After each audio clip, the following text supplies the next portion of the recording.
Welcome to my channel God's grace. ఇవాళ షిరిడి సాయిబాబా గురించి కొన్ని ముఖ్యమైన విషయాలు తెలుసుకుందాం. షిరిడి సాయిబాబా మహారాష్ట్రలోని అహ్మదానగర్ జిల్లాలోని షిరిడి గ్రామంలో నివసించారు.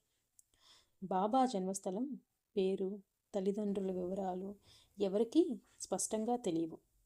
ఆయన తనను తాను ఫకీరుగా అభివర్ణించుకునేవారు.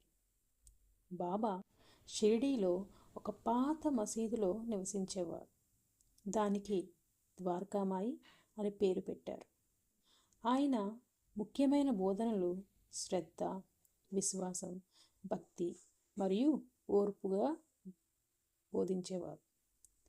అందరి దేవుడు ఒక్కడే అని బోధించారు. హిందూ, ముస్లింలు మతాల మధ్య ఐక్యత కోసం కృషి చేశారు.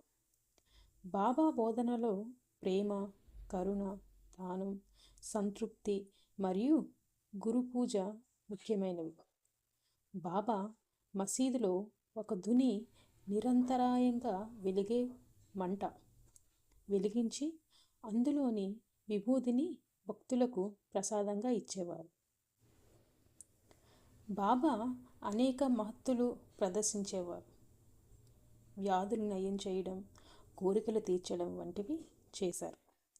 తనను నమ్మిన వారిని నేనున్నాను అని ధైర్యం చెప్పేవారు.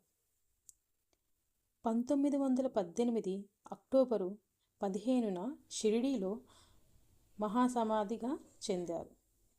ఆయన సమాధి మందిరం నేటికి భక్తుల సందర్శనార్థం ఉంది. సాయిబాబాను తెలుగు ప్రజలు, ముఖ్యంగా ఆంధ్రప్రదేశ్, తెలంగాణ రాష్ట్రాల్లో సద్గురువుగా, దత్తాత్రేయుని అవతారంగా ఆరాధిస్తారు.